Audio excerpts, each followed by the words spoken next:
सभी शिक्षक साथियों को मेरा नमस्कार। साथियों, मेरे YouTube चैनल में आप सभी का एक बार फिर से स्वागत है। साथियों, मिशन प्रेरणा के अंतर्गत उत्तर प्रदेश को प्रेरक प्रदेश बनाने का लक्ष्य रखा गया है, जो मार्च 2022 तक हमें कंप्लीट करना है। इसी के परिप्रेक्ष्य में 3 मॉड्यूल्स को विकसित किया गया है: आधारशिला मॉड्यूल, ध्यानाकर्षण मॉड्यूल और शिक्षण संग्रह मॉड्यूल। उन मॉड्यूल्स के लिए उनकी ट्रेनिंग भी हुई है। आपने पिछले दिनों ऑनलाइन ट्रेनिंग की होगी, तो उन मॉड्यूल्स के रिगार्डिंग आपकी ट्रेनिंग भी हो चुकी है। उसके बाद बात आती है ऑनलाइन परीक्षा की।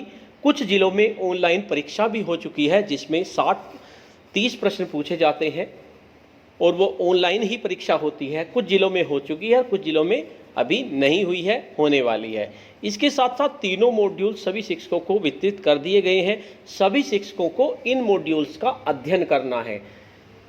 तो इसी अध्ययन के ध्यान में रखते हुए मैंने ये वीडियो बनाई है। इससे पहले मैंने एक वीडियो और बनाई थी, उसमें मैंने तीनों मॉड्यूल से संबंधित 40 प्रश्न लिए थे। आज की इस वीडियो में भी हम तीनों मॉड्यूल से संबंधित आगे के 40 प्रश्न लेंगे, यानी कि कुल 80 प्रश्न की सीरीज में आपको तीनों मॉड्यूल्स का अच्छी तरह से ज्ञान हो जाएगा। साथियों, वीडियो शुरू करने से पहले मैं आपको बता देना चाहता हूं, अगर आप चाहते हैं इसी तरह की इन्फॉर्मेटिव वीडियो, जैसे ऑनलाइन प्रोसेस से संबंधित वीडियो, बेसिक शिक्षा विभाग से संबंधित वीडियो, मॉड्यूल से संबंधित वीडियो या शिक्षण प्लान से संबंधित वीडियो, ये सब अगर आप चाहते हैं आपको एक प्लेटफार्म पर मिले, तो उसके लिए मैंने व्हाट्सएप ग्रुप बनाए हुए हैं। आप मेरे व्हाट्सएप ग्रुप से जुड़ सकते हैं। ग्रुप का लिंक इस वीडियो के डिस्क्रिप्शन बॉक्स में आपको मिल जाएगा। तो आज की इस वीडियो में ये हमारा पार्ट 6 है। इससे पहले हम कई पार्ट बना चुके हैं। एक पार्ट कल बनाया था, उसमें हमने 40 प्रश्न लिए थे पार्ट 5 में, और पार्ट 6 में भी हमारे 40 प्रश्न हैं। तो ये ऑनलाइन ट्रेनिंग से संबंधित महत्वपूर्ण प्रश्न हैं, जो तीनों मॉड्यूल्स का आपको अच्छी तरह से ज्ञान करा देंगे। यानी कि अगर आपकी ऑनलाइन परीक्षा होती है, या IVRS पोर्टल से कॉल आती है, या आपके स्कूल में कोई पर्यवेक्षक आता है और आपसे इस संबंध में कोई प्रश्न पूछता है, तो आप आसानी से उन प्रश्नों के जवाब दे देंगे। तो साथियों, चलिए शुरू करते हैं। प्रश्न नंबर 41, 40 प्रश्न हमने पिछली वीडियो में कर लिए हैं। अब हम 41 प्रश्न से शुरू करेंगे। प्रश्न नंबर 41 है हमारा, रेमेडियल टीचिंग हेतु कौन सा मॉड्यूल तैयार किया गया है। तो जो रेमेडियल टीचिंग है, उसके लिए ध्यानाकर्षण मॉड्यूल को तैयार किया गया है। NAS का पूरा नाम क्या है? NAS का पूरा नाम है नेशनल अचीवमेंट सर्वे, यानी NAS, नेशनल अचीवमेंट सर्वे। तो ये भी आप याद रखिए। नेक्स्ट प्रश्न है आपका, ध्यानाकर्षण मॉड्यूल में कितने भाग हैं? तो जो हमारा ध्यानाकर्षण मॉड्यूल है, उसमें हमारे 4 भाग हैं। भाग भी आपको याद रखने हैं, किस मॉड्यूल में कितने भाग हैं। ध्यानाकर्षण मॉड्यूल में हमारे 4 भाग हैं। इसी तरह से आधारशिला में हमारे 6 भाग हैं, और जो शिक्षण संग्रह मॉड्यूल है, उसमें भी हमारे 6 भाग हैं। नेक्स्ट प्रश्न है, बच्चों में अपेक्षित संप्राप्ति न होने का प्रमुख कारण क्या है? यानी जी, बच्चों में अपेक्षित संप्राप्ति नहीं हो पाती, अपनी कक्षा के अनुरूप उसकी संप्राप्ति नहीं हो पाती, तो उसका मुख्य कारण क्या है? माता पिता की शैक्षिक स्थिति, यानी माता पिता अगर पढ़े लिखे नहीं है तो भी अपेक्षित संप्राप्ति नहीं हो पाती। अध्यापकों का कठोर व्यवहार, अध्यापकों का कठोर व्यवहार इसमें लिया गया है, हालांकि ये बहुत कम कारण होता है। नेक्स्ट है, ज्ञानेंद्रियों में आंशिक विकार, उसकी ज्ञानेंद्रियों में कुछ विकार हो, और कलहपूर्ण पारिवारिक वातावरण, यानी उनके घर का वातावरण कलहपूर्ण हो, मम्मी पापा में झगड़े होते हों, या मम्मी में दादी में झगड़े होते हों, इस तरह का वातावरण हो, तो ये बच्चों में अपेक्षित संप्राप्ति न होने का प्रमुख कारण है।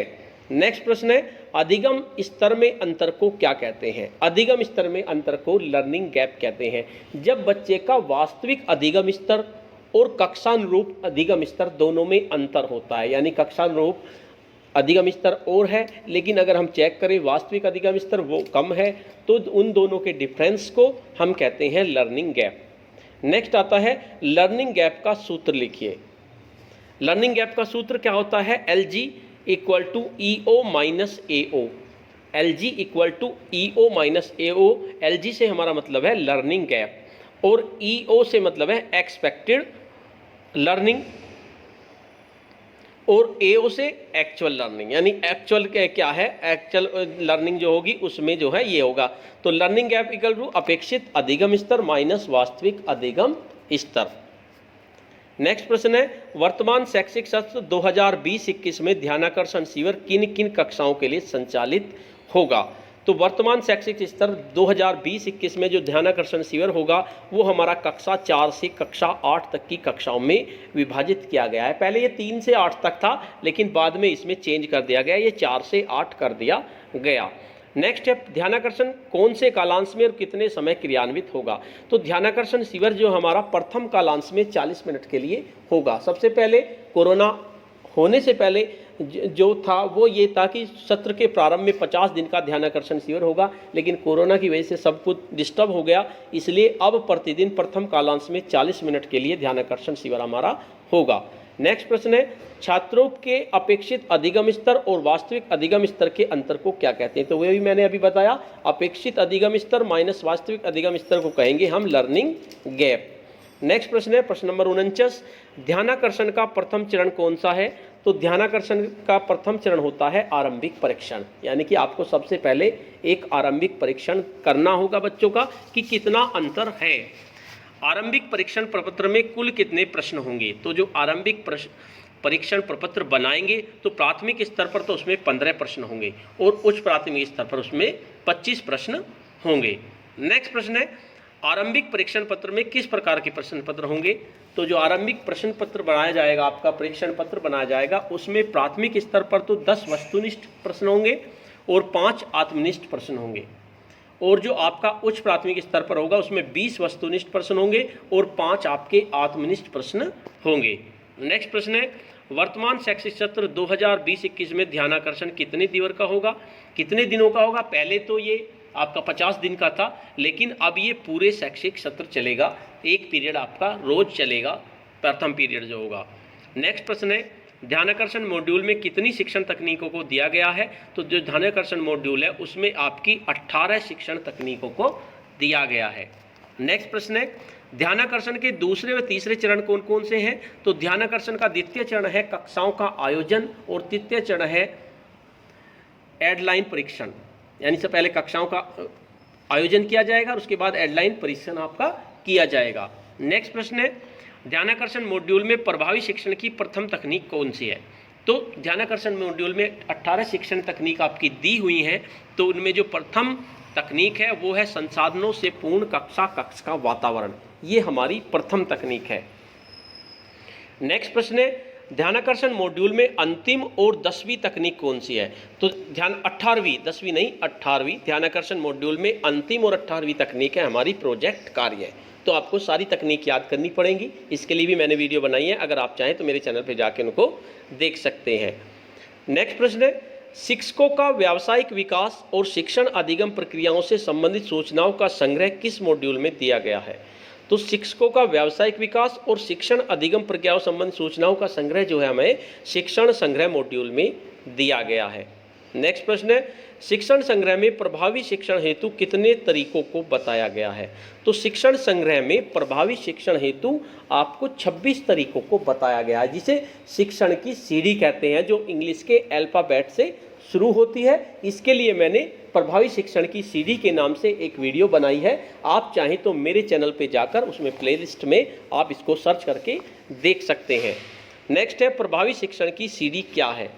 प्रभावी शिक्षण हेतु 26 तरीकों को अंग्रेजी के 26 अक्षरों की तरह प्रयोग किया गया है, इसे ही प्रभावी शिक्षण की सीढ़ी कहते हैं। नेक्स्ट प्रश्न है, शिक्षण योजना क्या है? तो शिक्षण योजना सीखने सिखाने की प्रक्रिया में मार्गदर्शन का काम करती है। इसमें शिक्षण अवधि में किए जाने वाले क्रियाकलापों, गतिविधियों, आकलन, फीडबैक, पुनर्बलन एवं आगे की योजना का क्रमबद्ध और संक्षिप्त विवरण आपका होता है शिक्षण योजना में। एक बार फिर देख लीजिए, शिक्षण योजना सीखने सिखाने की प्रक्रिया में मार्गदर्शन का काम करती है। सबसे पहला काम तो यही होता है। इसमें शिक्षण अवधि में किए जाने वाले क्रियाकलाप और गतिविधियों के बारे में लिखा जाता है, आकलन, फीडबैक, पुनर्बलन और आगे की योजना का क्रमबद्ध और संक्षिप्त विवरण होता है। कंपेंडियम यानी शिक्षण संग्रह, कंपेंडियम जो है शिक्षण संग्रह का इंग्लिश में नाम है, के अनुसार शिक्षण योजना के कितने भाग होते हैं? तो कंपेंडियम के अनुसार शिक्षण योजना के आपके 6 भाग होते हैं।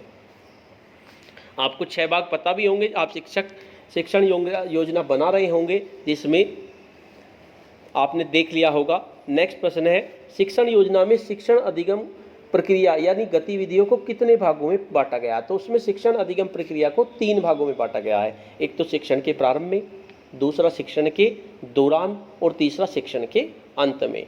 नेक्स्ट आता है प्रश्न, शिक्षक डायरी क्यों महत्वपूर्ण है? तो हम प्रतिदिन बच्चों के साथ जो कार्य करते हैं उसे व्यवस्थित ढंग से दर्ज करने और आगे के काम को नियोजित करने में शिक्षक डायरी अत्यंत महत्वपूर्ण होती है।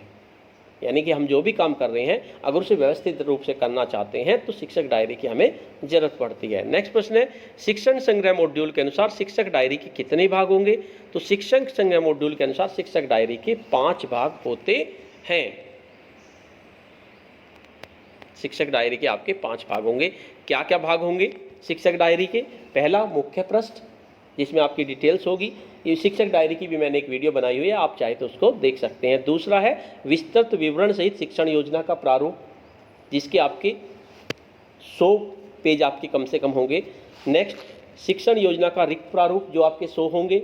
नेक्स्ट, शिक्षण कार्यों का संक्षिप्त साप्ताहिक विवरण यानी साप्ताहिक विवरण आपका होगा। और उसके बाद रिक्त पन्ने, ये आपके 5 पार्ट इसमें होंगे। नेक्स्ट है, शिक्षक डायरी में मुख्य पृष्ठ पर क्या भरा जाएगा? तो शिक्षक डायरी में मुख्य पृष्ठ में संबंधित शिक्षक की सामान्य जानकारी आपकी भरी जाएगी। नेक्स्ट है, शिक्षक डायरी में शिक्षक को अपना संक्षिप्त साप्ताहिक शिक्षण कार्य का विवरण किससे प्रमाणित करवाना होगा? ये आपको विद्यालय के प्रधान अध्यापक या इंचार्ज अध्यापक से प्रमाणित कराना होगा।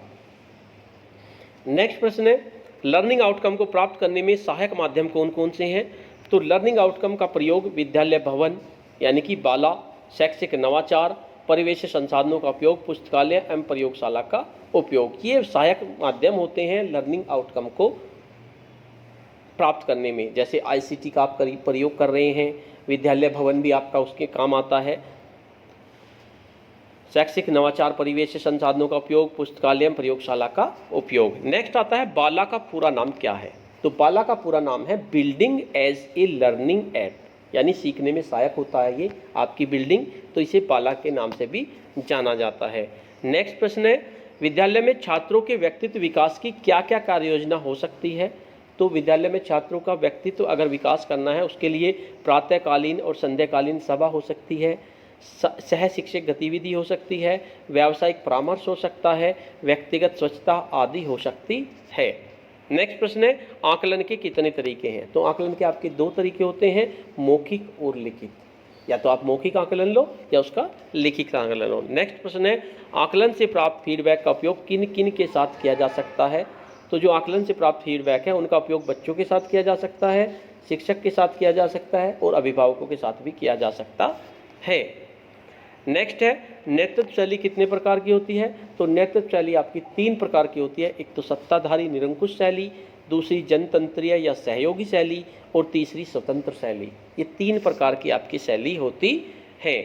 नेक्स्ट प्रश्न है, विद्यालय विकास योजना किस प्रकार बनाई जाती है? तो विद्यालय विकास योजना अगर आपको बनानी है तो उसके लिए सर्वप्रथम आवश्यकताओं का आकलन या मैप का पता लगाना, दूसरा लक्ष्य निर्धारण, तीसरा कार्य योजना का निर्माण करेंगे, उसके बाद कार्य योजना का क्रियान्वयन और सहयोग लेंगे, उसके बाद कार्य योजना की समीक्षा करेंगे। तो ये इसके चरण होते हैं विद्यालय विकास योजना के। नेक्स्ट प्रश्न है, हम अपनी व्यावसायिक दक्षता का विकास किस प्रकार कर सकते हैं? तो हम अपनी व्यावसायिक दक्षता का अगर विकास करना चाहते हैं तो अपनी ताकतों और कमजोरियों को सूचीबद्ध करना हमें होगा, तभी हम अपनी व्यावसायिक दक्षता का विकास कर सकते हैं। नेक्स्ट आता है, आंकड़े क्या है? तो आंकड़े का मतलब कुछ जानकारी संख्याओं के माध्यम से व्यक्त की जाती हैं। जानकारियों के संख्यात्मक वर्णन को आंकड़े कहते हैं। जो जानकारी होती है उनको अगर संख्या के रूप में ली जाए तो उनको आंकड़े कहते हैं। नेक्स्ट आता है, समावेशी शिक्षा क्या होती है? समावेशी शिक्षा से मतलब है विविधता युक्त बच्चों को एक साथ एक समान शिक्षा देना, तो उसको कहते हैं हम समावेशी शिक्षा। नेक्स्ट प्रश्न है, शिक्षण संग्रह को कितने भागों में बांटा गया है? तो जो शिक्षण संग्रह मॉड्यूल है वो भी आपका 6 भागों में बांटा गया है। नेक्स्ट प्रश्न है, प्रातःकालीन सभा में प्रत्येक दिन एक ही प्रार्थना करवानी है या अलग अलग? तो प्रातःकालीन सभा जो होगी उसमें प्रत्येक दिन अलग अलग आपको प्रार्थना करानी होगी। नेक्स्ट प्रश्न है, समावेशी शिक्षा में कौन कौन से बच्चे शामिल होते हैं? तो समावेशी शिक्षा जो होगी उसमें हमें सामान्य बच्चों को भी लेना है, विशेष आवश्यकता वाले बच्चों को भी लेना है और इसके साथ साथ दिव्यांग बच्चों को भी हमें उसे लेना है। तो साथियों, ये हमारे 40 प्रश्न हुए इस वीडियो में। इससे पहली वीडियो में भी हमने 40 प्रश्न किए थे। ये 80 प्रश्नों से संबंधित जो वीडियो है ये आपके तीनों मॉड्यूल्स का ज्ञान कराने में काफ़ी सहायक है। साथियों, आपको ये वीडियो कैसी लगी? इस वीडियो को लाइक कीजिए, शेयर कीजिए और अगर आपको ये वीडियो अच्छी लगी तो इस वीडियो पे कमेंट्स कीजिए। इसके साथ साथ अगर आप मेरे चैनल पे नए हैं तो चैनल को सब्सक्राइब कर लीजिए, तो बेल के आइकन को प्रेस कर दीजिए जिससे कि नेक्स्ट वीडियो का नोटिफिकेशन आपको मिल सके। और अगर आप चाहते हैं इसी तरह की इन्फॉर्मेटिव वीडियो आपको एक प्लेटफॉर्म पर मिले तो उसके लिए मैंने ग्रुप बनाया हुआ है, इन्फॉर्मेटिव वीडियो व्हाट्सएप ग्रुप। आप चाहें तो मेरे ग्रुप से जुड़ सकते हैं। ग्रुप का लिंक इस वीडियो के डिस्क्रिप्शन बॉक्स में आपको मिल जाएगा। धन्यवाद।